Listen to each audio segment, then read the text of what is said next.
సర్వశక్తుల మీద ఆశీర్ణ దేవ, నీ పరిశుద్ధమైన పాదములకు లెక్కలేని వందనములు, స్తుతులు, స్తోత్రములు. మరి నాయన 2 వారాలుగా నేను ఈ ప్రార్థనకి రాలేకపోతున్నాను. నీ సన్నిధిలోకి అక్కడ కూర్చున్న వాక్యం వినడమే తప్ప నాయన నేనే మందిరంలో ప్రవేశించాలి కదా తండ్రి, కానీ నేను ప్రవేశించలేకపోయాను. అయినా నన్ను ఈరోజు అనుకోకుండా గొప్పగా తీసుకుని వచ్చిన తండ్రి, ఆయన నీకు లెక్కలేని వందనాలు బాబు. ఈ కార్యక్రమాన్ని ఆదరించిన ఆయన మీరే కాచి కాపాడి అన్ని పాటల్లోనూ, ప్రార్థనలోనూ, వాక్య ధ్యానంలోనూ అన్నిట్లో మీరు తోడుగా ఉండి నడిపించారు బాబు. ఇక్కడ ఉన్న వారిని అందరినీ జ్ఞాపకం చేసుకుని నా గురించి ఎంతో మంది ప్రార్థన చేసి ఉన్నారు తండ్రి. వారి మరి ఆర్పించినందుకు నీకు లెక్కలేని వందనములు, అవసరతలు కూడా తీర్చిపెట్టండి తండ్రి. యేసురాజా సహాయం దయచేయండి. అడుగుటిగా నా వంతు కానీ నా వల్ల ఏమీ కాదు కదా తండ్రి. సమస్తము చేయగల దేవుడు నీవే కదా బాబు, నిజమైన రక్షకుడివి. ఆయన మిమ్మల్ని గుర్తెరిగి నాయన మీ నామాన్ని ధ్యానించుకుంటూ నాయన మీ సాక్షిగా నిలబడి తండ్రి నాయన మీ అడుగుజాడలో నడిచే భాగ్యము నాకును మాకును దయచేయండి. ఈ కార్యక్రమం ఆదరించి అంతవరకు మీరే అధ్యక్షులు వహించినందుకు మీకు లెక్కలేని వందనములు ఇచ్చి మీ ప్రార్థన మీ సన్నిధిలో చేర్చుకోమని ప్రభుత్వ పెట్టుకుంటున్నాను తండ్రి. ఇదే ఫస్ట్ నేను రావటం ప్రార్థనకి. అయితే లాస్ట్ ఫ్రైడే కాకుండా అంతకుముందు ఫ్రైడే మార్నింగ్ మామూలుగా పడుకుని నిద్రపోయాను. చిన్న సాక్ష్యం అమ్మన్నది. అయితే తెల్లవారుజామున 5 అయ్యేసరికి మెలకు వచ్చేసింది. మెలకు వచ్చి కళ్ళలో తెరిచేయడం లేదో మంచంతో సహా తిరిగిపోతుంది. ఏంటనంటే నాకు అంతకుముందు ఒక 3 సంవత్సరాల క్రిందట కూడా అలాగ వచ్చింది. మెడ దగ్గర నరాలే కొంచెం అరిగిపోయి అట్లా వస్తుందంట, స్పాండిలైటిస్ పెయిన్ అని. అది స్టార్ట్ అయింది అనుకుంటా. మళ్ళీ నాకైతే తెలియలే. నాకు బీపీ వచ్చేసిందేమో, కళ్ళు తిరిగిపోతున్నాయి. నేను ఎట్లాగా ఏంటా అనేసి ఆ మంచం పట్టుకుని పాకుతా కొంచెం మెల్లిగా గోడ పట్టుకుని మెలుగు రావటమే నాకు టాయిలెట్కి వచ్చేసింది. గబగబా ఎట్లా వెళ్ళానో నాకే తెలియదు. దేవుళ్ళు తలుసుకుంటాను వెళ్ళొచ్చాను. ఆ గోడ పట్టుకుని మంచం మీద కూర్చుని సరికి అలాగా ప్రార్థన చేసుకుంటా స్తుతులు చెప్తా ఒక్కదాన్నే ఉన్నాను. ఎలా ప్రభావ మరి నేను ఊరు వెళ్ళిపోవాలన్నా వెళ్ళలేను, ఒక్కదాన్ని నేను ఇక్కడ ఉండాలన్నా ఉండలేను, ఏం జరుగుతుంది ఏంటో నాకు తెలియట్లేదు అనేసి అని అనుకుంటున్నాను. ఈలోపు అస్లాంకి ఫోన్ చేసి, అస్లాం అంటే మా ఇంట్లో పని చేస్తాడు బాబు, అఖిల్ వాళ్ళ ఫ్రెండ్ అనమాట. నాకు బాగోలేదు, కొంచెం ఉదయాన్నే ఒకసారి రానా అన్నాను. ఏమైంది ఏంటో అనేసి గబగా వచ్చాడు పాపం. బొమ్మలో నుంచి వచ్చాడు. నేను గేట్ తాళాలి ఇలా. అఖిల్లోడు వెంటనే మళ్ళీ అఖిల్కి ఫోన్ చేశాడంట. పొలం కాదన్నాడు. అఖిల్ అమ్మగారికి కలుపుతున్నాను, ప్రార్థన చేస్తాను, మీరు కంగారు పడినాను అనేసి అని చెప్పాడు. చెప్తే కూర్చుని అలాగే ఉన్నాను. ఊగిపోతుంది నాకు. అక్కడ అమ్మగారు వెంటనే ప్రార్థన చేశారు. దేవుడు నిజంగా ఎంత గొప్ప కార్యం చేసాడంటే నా పట్ల ఆ కళ్ళు తిరగటం అన్నీ తగ్గిపోయింది. కాకపోతే ఇంకా కొంచెం అంటే అది ఎప్పటి నుంచో ఉన్నారు కదా, అరిగిపోయింది. కిందకి ఇట్లా చూస్తే నేల వైపుకి కళ్ళు తిరిగిపోతున్నాయి. చూసినట్టుగా తూలినట్టుగా అనిపిస్తుంది నాకు. మీరందరూ కూడా ఇంకా ప్రార్థన చేయండి అమ్మ నా గురించి. పిల్లలైతే అసలు ఉద్యోగమే మానేసి వచ్చి తీసుకెళ్ళిపోతాం నిన్ను వద్దు, అక్కడ వద్దామే, నీ గురించి మేము టెన్షన్ పడుతున్నాం, అక్కడ నువ్వు టెన్షన్ పడుతున్నావు అనేసి చాలా కంగారు పడిపోయారు. నేను వెంటనే అమ్మగారు ప్రార్థన చేశారమ్మా, నీకు తెలియదు, నాకు చాలా బాగుంది, దేవుడు మంచి కార్యం చేశాడు, బాగా నా మీరే కంగారు పడద్దు అనేసి అని చెప్పాను. దేవుడు చిన్న సాక్ష్యం దేవుడు దీవించుకున్నాక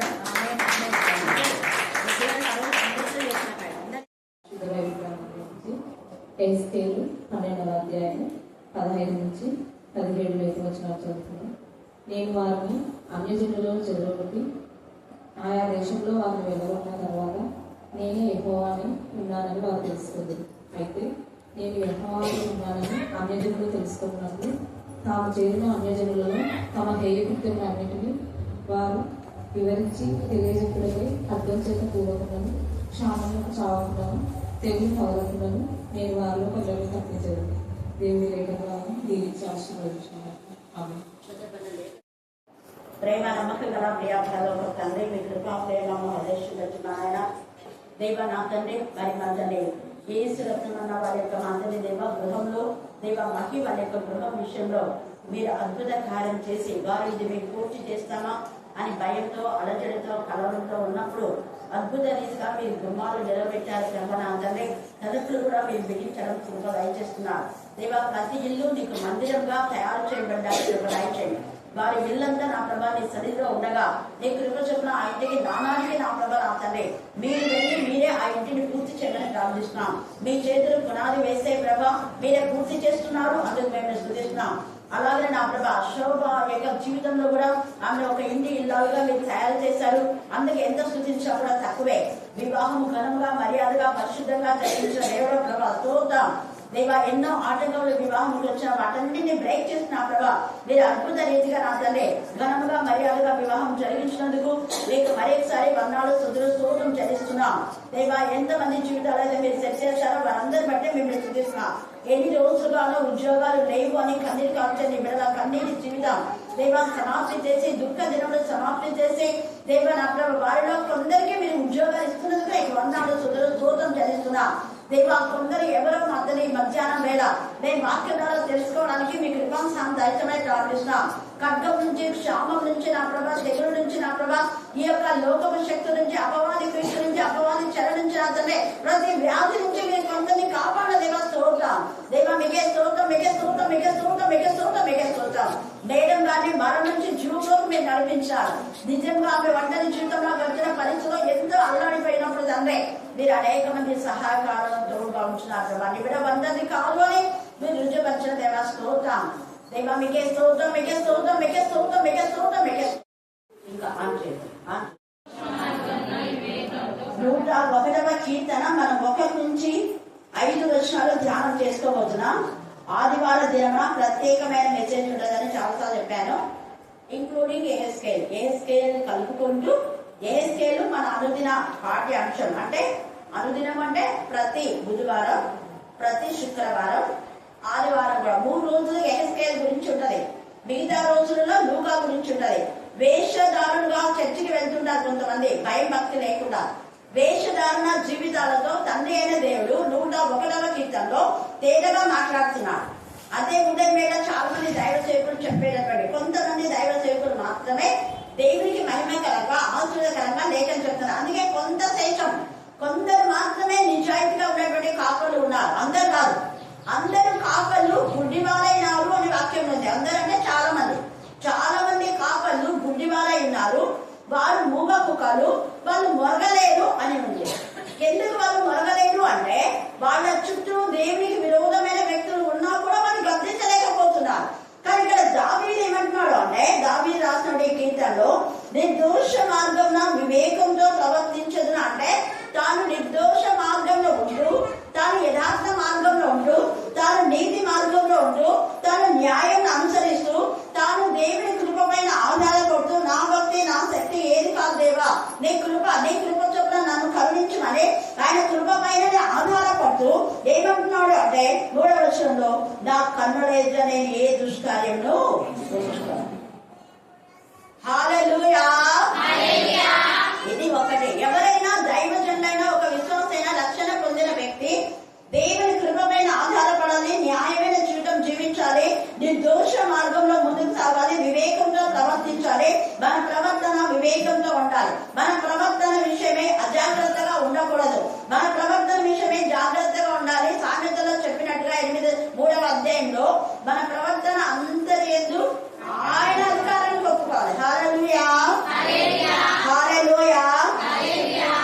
తర్వాత రెండవది ఏమంటున్నాడు అంటే, భక్తి మార్గము తొలగిన వారి క్రియలు నాకు అసహ్యంలో అవి నాకు అర్థాన్ని. భక్తి మార్గం అంటే భక్తి మార్గంలో ఒక రోజు వచ్చి ఒక రోజు రాకుండా ఉంటారు కదా, అలాంటి వాళ్ళను దేవుడు ఇష్టపడరు. నేను కూడా కొన్ని అంటే అదే KPM దాంట్లో ఉండే గ్రూప్ లో 43 మందిని డెలిట్ చేసిన.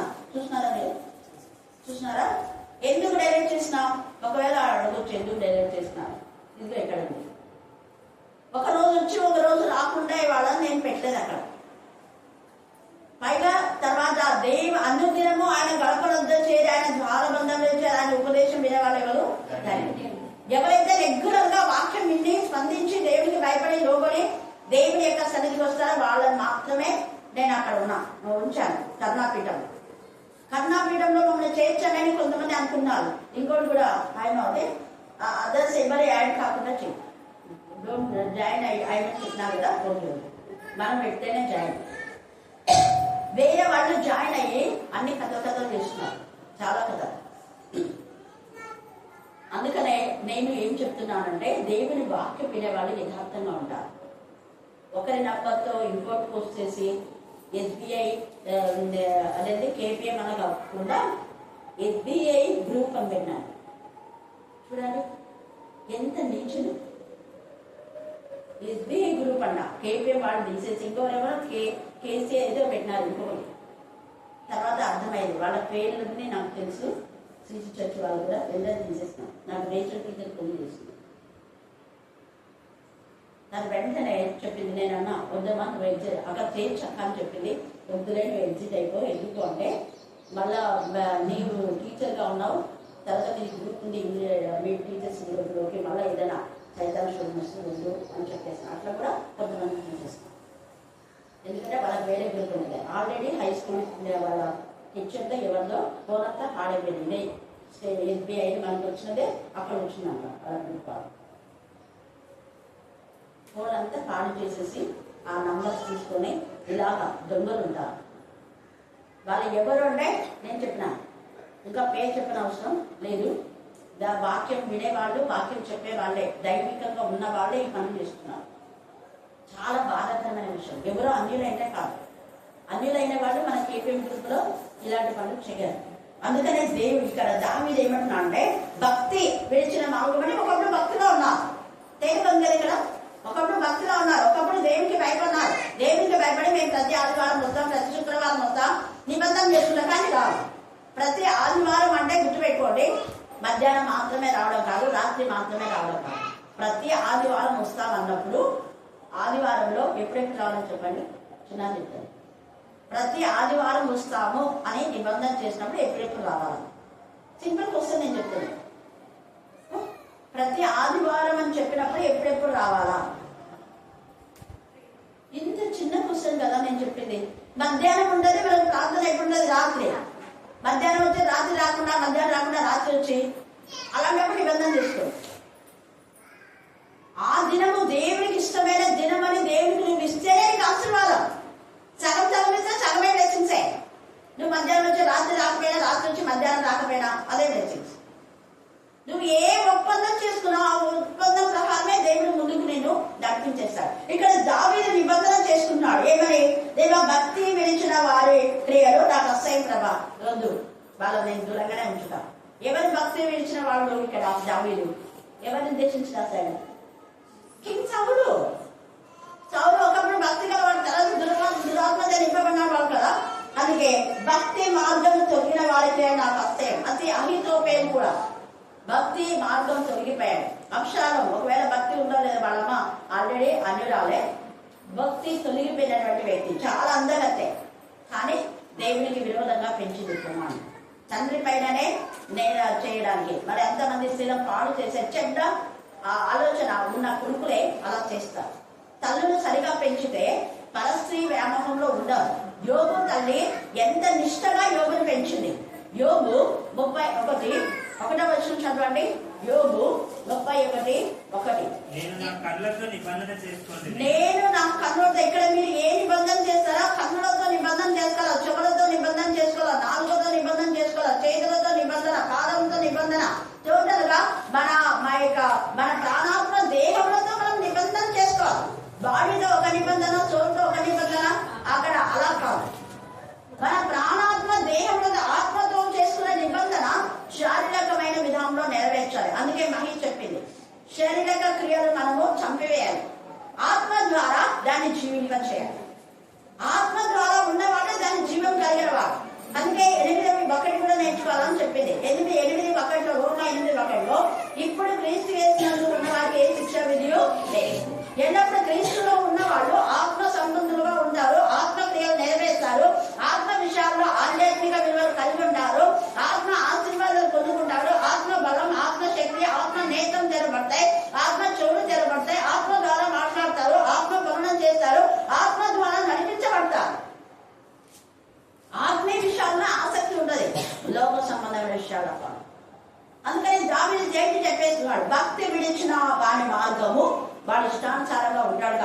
ఒకరోజు వచ్చి ఒక రోజు రాగా వాడికి నిబంధన ఉల్లంఘించేవాడు.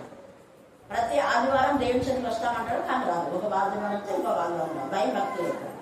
అలాంటి వాళ్ళు భక్తి మార్గము తొలగిన వారి క్రియలు నాకేమంటా అసహ్యములు అని అవి నాకు అంటే నేను దగ్గరకే రాలే.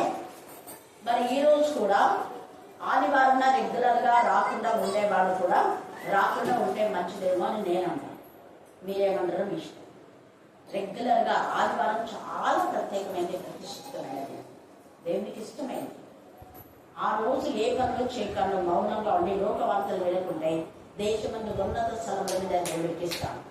ఏదో అనారోగ్యం బాగలేకపోతే తప్ప, బెడ్ రీడర్ గా ఉంటే, నడవలేని పరిస్థితిలో ఉంటే, హల్లెలూయా హల్లెలూయా. తర్వాత మూర్ఖ చిత్తులు నా ఇద్దరిని తొలగి, ఎన్నిసార్లు చెప్పినా వినకుండా ఉంటారు. మళ్ళా రాను, మళ్ళీ ఏదేదో చెప్తుంటారు సాకులు. అవన్నీ మూర్ఖులు అన్నారు.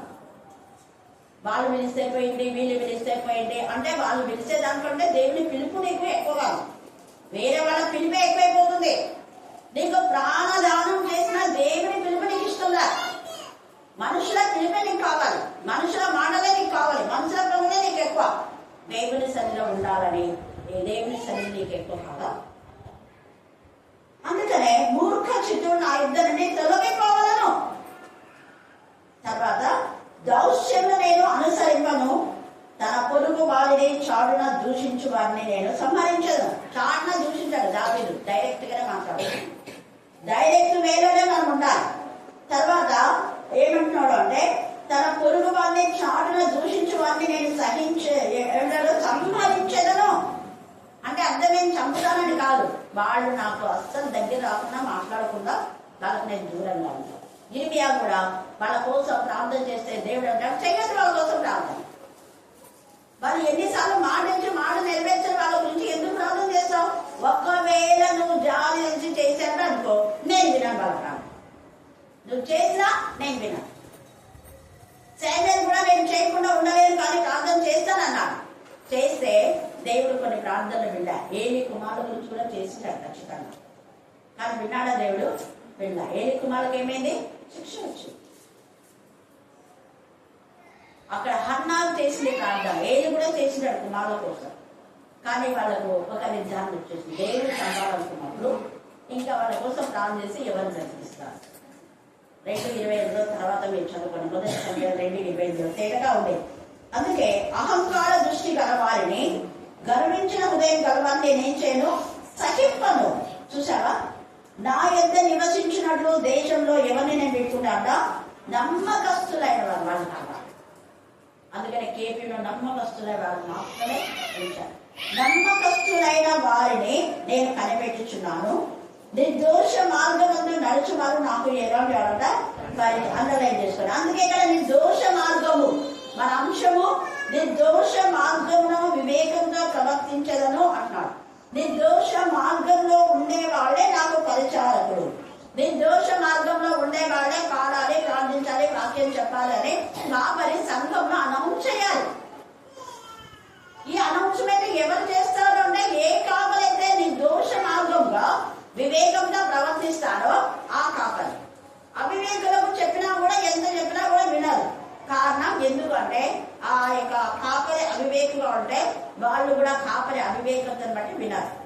కానీ వివేకులైనటువంటి కాపరి యొక్క లక్షణాలు కలిగిన వ్యక్తులు వాళ్ళు వింటారు, భయపడతారు, లోపడతారు, దేవుని మందిరానికి వస్తారు. హల్లెలూయా హల్లెలూయా హల్లెలూయా. అందుకే నా యొద్ద నివసించినట్లు దేశంలో నమ్మకస్తులైన వారిని నేను కనిపెట్టు. దేశము అంటే అది మన హృదయం ఒక దేశమే, మన ఇల్లు ఒక దేశమే, మన పట్టణము ఒక దేశమే, మన సంఘము ఒక దేశమే. దేశం అంటే ప్రాంతం. ఆ ప్రాంతంలో మన చుట్టుపక్కల పరిసరాలు, లేదా నా ఇంటిలో, లేదా నా యొక్క సమాజంలో, నేనుండే సమాజంలో నమ్మకస్తులైన వాళ్ళే నా మందిరానికి రావాలి ప్రభువా అని ప్రార్థన చేస్తున్నాడు ధ్యానం. అపనమ్మకస్తులు కాదు, అవిశ్వాసం కాదు. విశ్వాసంతో సందేహం లేకుండా ఎవరైతే ఉంటారో వాళ్ళు కరువు నుంచి, ఖడ్గం నుంచి, తెగుల నుంచి, బాధ నుంచి, వేదన నుంచి, రోగం నుంచి, అప్పులు, ఆర్థిక సమస్య నుంచి విడిపించబడతారు. హల్లెలూయా హల్లెలూయా హల్లెలూయా.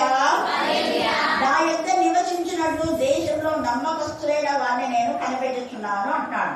తర్వాత నిర్దోష మార్గమందు నడుచువారు నాకు ఎలాంటి వారు పరిచారకులవుడు. తర్వాత ఏమంటున్నాడు? 4వది, మోసం చేయవాడు నా ఇంట నివసించాలి. మోసం చేయవాడు ఆయన ఇంట్లో కూడా ఉండకూడదు అన్న. ఆయన ఇల్లు అంటే దేవుని మందిరం. దేవుని మందిరంలో దొంగలుగా మీరు చేస్తున్నారా అంటాడు. దేవుని మందిరంలో ఇష్టానుసారంగా మీరు చేస్తున్నారా అంటాడు. యెహెజ్కేలులో మనం చూస్తే 11వ అధ్యాయం 12-13 వచనాలు చదవండి. యెహెజ్కేలు. అప్పుడు నీ చుట్టూ ఉన్న ఆ, అన్యజనుల విధులను ఆచరించుటకై అన్యజనుల విధులు మైక్లో చదవండి. అన్యజనుల విధులు ఆచరించుటకై మీరు ఎవరి కట్టడలను అనుసరింపక మీరు ఎవరి కట్టడలను అనుసరింపక మానితిరో ఎవరి విధులను ఆచరింపక పోతిరో ఆ యెహోవా నాకు నేనే ఆయనని మీరు తెలుసుకుందురు. ఆయనని మీరు తెలుసుకుంటారు. ఎప్పుడు తెలుసుకుంటారు? శిక్షిస్తే.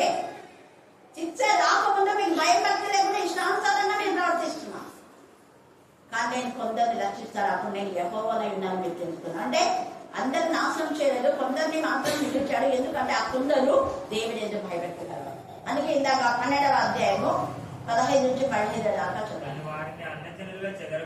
నేను వారిని అన్యజనుల్లో చెదరగొట్టి ఆయా దేశంలో వారిని వెళ్ళగొట్టిన తర్వాత బైబిల్లో చదవదమ్మా చదువు. ఆయా దేశంలో వారిని వెళ్ళగొట్టిన తర్వాత ఆయా దేశంలో వారిని చెదరగొట్టిన తర్వాత నేనే యెహోవానై ఉన్నానని వారు తెలుసుకుందరు. అయితే నేను యెహోవానై ఉన్నానని అన్యజనులు తెలుసుకున్నట్లు తాము చేరిన అన్యజనులలో తమ హేయ కృత్యములన్నిటినీ వారు వివరించి తెలియచెప్పుటకై ఖడ్గం చేత కూలకుండాను క్షామమునకు చావకుండాను తెగులు తగలకుండాను నేను వారిలో కొందరిని తప్పించను. ఆ కొందరిలో నువ్వు ఉంటే మంచిదే. హల్లెలూయా, హల్లెలూయా. ఆ కొందరిలో తప్పించడానికి దేవుడు ఆ యొక్క వనంలోంచి తీసుకొని వచ్చాడు కరుణాపీఠంలో. Thank God. దేవునికి కావాల్సింది వీళ్ళే. 99 దేవునికి ఇష్టంగా లేని వాడు కాదు. ఒక్కరు ఆత్మ దేవుని కోసమే అల్లాడే ఆత్మను కావాలి. 99 విడిచిపెట్టాడు. ఎవరి కోసం వచ్చాడు యేసయ్య? ఆ ఒక్కరు ఎవరంట? ఆ ఒక్కరు ఎవరు చెప్పండి? చెప్పండి, ఒక్కరు ఎవరు అంటే అంతకుముందు రక్షణ లేదు వాళ్ళకు. రక్షణ లేకుండా దేవునికి విరోధంగా ఉండి రక్షణ కోసమే తాపత్తే కలవడం గొర్రె. ఎన్నో గొర్రెలు గుండ్ల గొర్రెల్లో ఉన్నాయి, ఎన్నో గొర్రెలు జుగడ గల భూమిలో ఉన్నాయి. కానీ ఆక్రందన చేస్తూ అయ్యో దేవా, నేను దైవ సేవకుల మాట వినకుండా నిర్లక్ష్యం చేశాను, నేను బురదలో పురుకుపోయినా, నేను పాపంలో పడిపోయిన దేవా నన్ను క్షమించు అంటే ఆక్రందన చేసే గొర్రె. మనశ్శే లాంటి వాడు చెరలో ఉండి మొదలుపెట్టాడు మనశ్శే. మీరు మొదటి రాజులు 2వ రాజులు చదివితే హిజ్కియా యొక్క కుమారుడు చంపిపోయి చెరసాల్లో ఉండి రక్షణ పొందుతారు. అలాగనే జక్కయ్య ఆసక్తి కలిగి యేసయ్యను చూడాలి అనుకున్నాడు. అలాంటి వాళ్ళ దగ్గర అక్కడ అంతమంది ఉన్నారు, అంతమందిని పిలవలేదు యేసయ్య. పొట్టివాడైనా యేసయ్యను చూడాలని ఉద్యోగం వదులుకొని ట్యాక్స్ కలెక్టర్ రోజుకి ఎంతో డబ్బులు వస్తాయి, అనుకో అర్ధగంటకు ఎన్నెన్నో వస్తాయి. కానీ తన యొక్క ఉద్యోగాన్ని మానుకొని యేసయ్యను చూడాలని తాపత్రయపడి తన పొట్టివాడని తన పొట్టి జీవితాన్ని చూడలేదు. నేను పొట్టివాడనే ఇంకా నాకు చేత కాదని అనుకోలేదు. ఇది పిల్లలు ఉన్నారని ఏడు చచ్చిపోతుంది అనుకోలేదు. లేకపోతే భర్తకు అన్నం చేసుకోలేదు, ఉద్యోగం ఉందిలే ఆడిపోతాంలే అనుకోలేదు. ఏమీ అడ్డు రాలేదు. పొట్టివాడైనా చెట్టెక్కాడు. తాపత్రం యేసయ్యను చూడాలి. ఆక్రందన చేసే గొర్రె కోసం యేసయ్య వస్తున్నాడు. యేసయ్య వస్తున్నాడు చూడండి, వెతుక్కుంటూ నిన్ను వెతుక్కుంటూ వస్తున్నాడు యేసయ్య. జక్కయ్య దగ్గరికి వచ్చి పేరు పెట్టి పిలిచాడు. అన్ని వేల మంది ఆయన వెంటాడుతుంటే వాళ్ళందరినీ పేరు పెట్టి పిలిచాడు. జక్కయ్య ఇన్ని దిగునాయన, నీకోసమే నేను నీ దగ్గరికి వచ్చాను. ఎంత సంతోషం, ఎంత జక్కయ్య పట్టలేకపోయినా. యేసయ్య ఏం చెప్పకుండా నేనే నీ ఇంటికి వస్తున్నా, నేను నీకు రక్షణ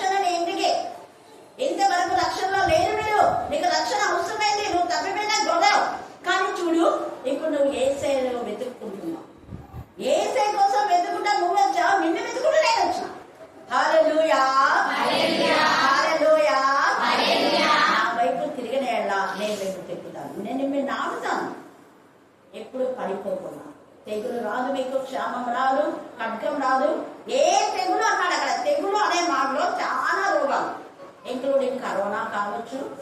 ఇంకొకటి దైవజనుడు చనిపోవడానికి కారణం జాండీస్. తెలుసా మీకు? జాండీస్ తో కిడ్నీ ప్రాబ్లం ఎంత ఉన్నా జాండీస్ తో చాలా మంది చనిపోతున్నారు. మరి జాండీస్ నుంచి దేవుడు నీకు ప్రాణ భిక్ష పెడితే ఎంతగా దేవుడిని స్తుతించాలి. ఇంకా ప్రమాదం నుంచి, యాక్సిడెంట్ నుంచి, ప్రాణాపాయం నుంచి దేవుడు నేను కాపాడితే ఎంత దేవుడి. దేవుడే నీకు ప్రాణం ఇవ్వకపోతే, దేవుడే నీకు రక్షణ ఇవ్వకపోతే, దేవుడే నేను చెయ్యనుకుంటాననుకో, నువ్వు పనిచేస్తావా? ఇంగిత జ్ఞానం ఉందా? కాలు కొడితే ఎక్కడికైనా నడుస్తావా? కన్ను పోతే చదువుతావా? కన్ను పోతే మళ్ళా కన్ను పోతావా? బస్సుకి దేవుడు మనతో మాట్లాడుతున్నాడు. అందుకే ఇక్కడ కొందరు ఎవరంటే భయపడే కొందరు, భయభక్తి లేకుండా ఉండే వాళ్ళను సంహరించేస్తున్నాడు. తెగులు చేత, ఖడ్గం చేత, కరువు చేత. ఎంత బాధ! ఒక్కసారి ఆత్మపరిచయం. దేవుడు ఎంత ప్రేమ కలుగుతాడు. జక్కయ్య అంతవరకు దేవుడి పిల్లలుగా ఉన్నాడు, కానీ దేవుడి పట్ల ఆసక్తి కలిగి ఎప్పుడైతే వచ్చాడు వెంటనే ఏసయ్య ఇంకా తండ్రి అనగానే ఆ రొమ్మున హక్కున చేర్చుకునేవాడు. అంతవరకు దొంగ, అంతవరకు నరహంతకుడు, అంతవరకు కూనేగాడు, అంతవరకు దైవజన్యంగా బలత్కారంగా ఎంతమందిని చంపాడో, ఎంతమంది ఆస్తిని కొల్లగొట్టాడో రెండో దొంగ. కానీ యేసు అనగానే గుండె కరిగిపోయింది. ఏసయ్య అతని కఠినమైన జీవితం అంతకుండా పాప జీవితం అంతా కూడా తేలిపోయినాయి. ఎగరగొట్టి వల్ల యేసు అనగానే పైకి అవి అంత కూడా లైవ్ అయిపోయినాయి, పాతాళంలోకి పడిపోయి. యేసు అనగా ఈ రాజ్యంలోకి వచ్చేసే నన్ను నాకండు, నన్ను బ్రతికించమని అడగలేదు, వాడు బ్రతికించమన్నాడు. నన్ను బ్రతికితే బలమైన దొంగతనం చేర్చాడు. వాళ్ళలాగా ప్రార్థించలేదు. ఎలాగుంది మన ప్రార్థన? మొదటి దొంగలాగా ఉందా? రక్షించే ప్రభా నాకు అది ఇది అనే విధానంలో ఉన్నామా? మొదట ఆయన రాజ్యం అన్నింటి వెళ్తున్నామా? ఉద్యోగం వచ్చినా రాకపోయినా చాలా మంది పిల్లలు అదే చేస్తారు ప్రార్థన. నిన్న హైదరాబాద్ కూడా అదే చెప్పింది. అవి కాదు ముఖ్యమా, ఉద్యోగాలు కాదు ముఖ్యం. ఉద్యోగాల కోసం దేవుని సన్నిధికి రావడం కాదు, దేవుని సన్నిధిలో ఉండడమే ప్రాముఖ్యం. ఆత్మ సంబంధమైన విషయాలు చాలా సార్లు ఇక్కడ కొంతమందితో నాతో అన్నారు, ఉద్యోగం వచ్చినా రాకపోయినా దేవుని ద్వారా జీవించాను. జక్కయ్యను పేరు పెట్టి పిలిచి దగ్గర దగ్గరికి చాలేశారు. రెండవ దొంగ ఆత్మ చేర్చుకున్నారు, చేయించాం. అక్కడ అంతమంది ఉన్నారు, అంతమందితో మాట్లాడలేదు. శిష్యులు కూడా ఉన్నారు, యేసుప్రభు తల్లి ఉంది, యోహాను ఉన్నాడు. వాళ్ళందరితో నేడే నువ్వు నాతో కూడా పరదేశులు కానలేదు. ఎవరితో ఉన్నాడు?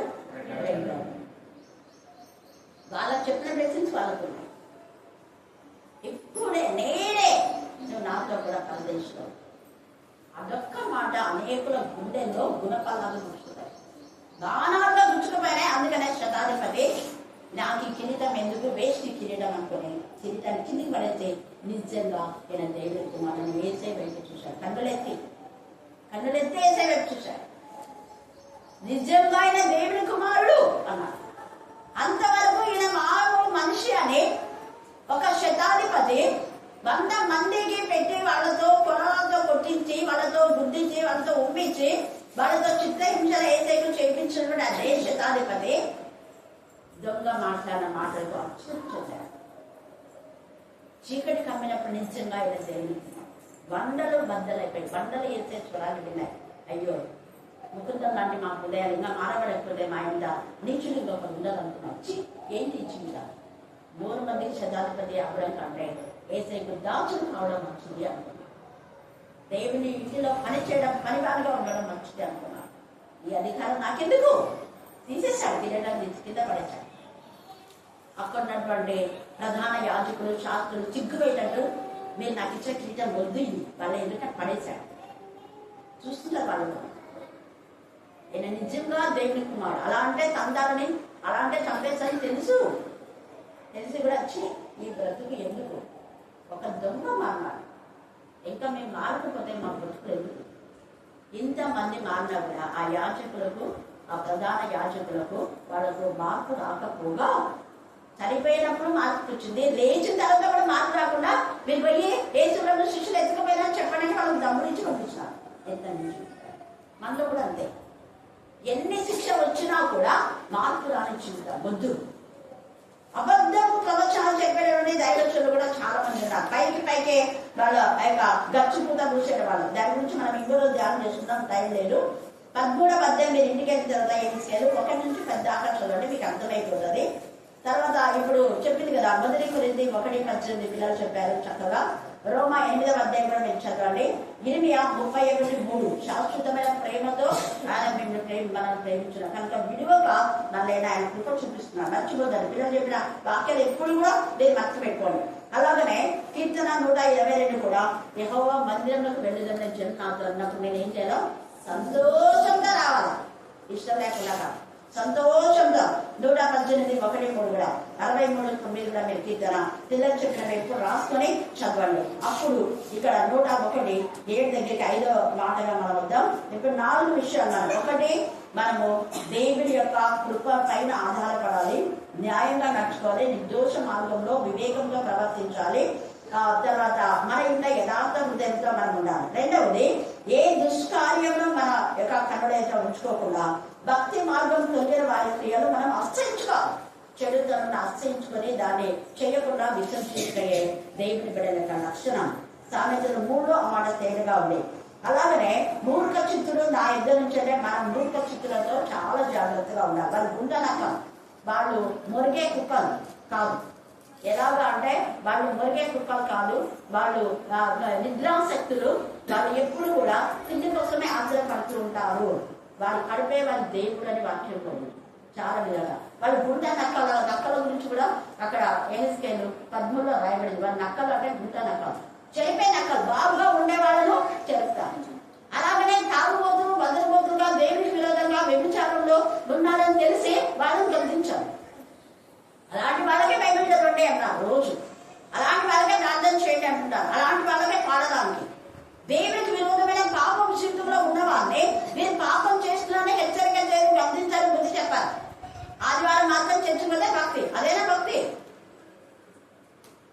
అలాగనే ఆదివారం పోగుదని కాదు, ఖచ్చితంగా ఆదివారం రావాలి. కానీ ఆదివారం ఒక్కరోజు మాత్రమే కాదు, అనుదినము ఆయన గడపనొద్ద చేరి, ఆయన ద్వారబంధంలో ఎదురు చేరి ఆయన ఉపదేశం వినేవారు ఎలాంటి వారంట? ధన్యులు. హల్లెలూయా, హల్లెలూయా. కాబట్టి అహంకార దృష్టి కలవాన్ని, గర్వించే హృదయం కలవాన్ని మనం సహింపకుండా ఉండాలి. దానితో నివసించినట్లు దేశంలో మనం ఏం చేయాలంట? నమ్మకస్తులైన వారిని కనిపెట్టాలి. నిర్దోష మార్గం మందు నడుచు వారిని పరిచారకులుగా చేయాలి. మోసం చేయవాడు నా ఇంట నివసింపరాదు. తర్వాత 5వది, అబద్ధం లాడువాడు నా కన్నులైతే ఏం చేయకూడదు, నిలవకూడదు. పాపం చేయి వారిని అందరినీ నిర్మూలం చేయటకై దేశమందరి భక్తిహీనులు అందరి ప్రతి హృదయంగా నేను సంహరించానంట. ఇది చేయాలి ఆయన. ప్రతి హృదయంగా దేశంలో భక్తిహీనులు అందరూ సంహరించబడాలి అంటే మనం ఏం చేయాలి కదా చెప్పాలి.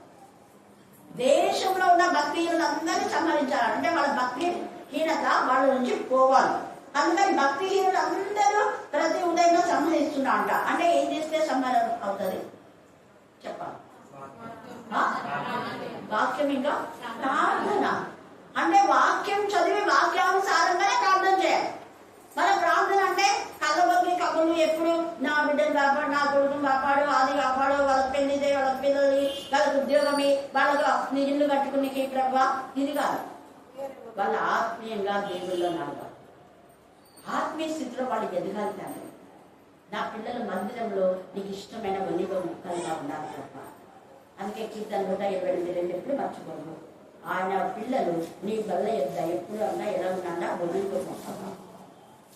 బల్ల అంటే దేవుని సన్నిధి, బల్ల అంటే ప్రభు బల్ల. ప్రభు బల్లలో పాల్పొందిన ప్రతి బిడ్డ నిత్యము దేవుళ్ళు ఆనందించే వారుగా ఉన్నారు, దేవుళ్ళ గంతులు వేసే వారుగా ఉన్నారు. ఆత్మ సంబంధమైన ఆశగా ఆత్మీయంగా ప్రతి ఆచరణ నా పిల్లలకు రావాలని యోగు ప్రతిరోజు పిల్లల కోసమై ప్రార్థిస్తున్నా, దహన బలులు అర్పిస్తున్నారు. ప్రతి తల్లి రేయి మొదలు చామన లేచి తన పిల్లల కోసం ఆక్రందన చేయాలి. 2:19 మనం చూస్తే విలాప వాక్యం 2:19. ఇర్మియా 9లో మనం చూస్తే ఆత్మలో హతులైన వారి కోసమే నా కన్నీళ్ళ మూటగా ఏరులే కాచుంది. 9:17లో రోదన చేస్తే పిలవనప్పుడే వ్యక్తిగత పిలవనప్పుడే వాళ్ళు రోదన ధ్వని అంగలాంటి విద్య మన పిల్లలకు నేర్పాలి. అప్పుడు భక్తిహీనత తొలగిపోతుంది. ప్రతి ఉదయం ఉదయాన్నే లేస్తేనే నువ్వు అనేక మంది ఆత్మ సముద్ర కోసం కాదు. దేవుడు ఈ లేఖన భాగాన్ని దీవించి ఆస్వాదించున్నాక ఆమె ఆమె ఆమె దేవుని దగ్గర నేను అడిగా, ఆ టైం కరెక్ట్ గా సరిపోయింది. దేవునికి స్తోత్రం. ఈ సమయంలో ప్రార్థన సాధమతం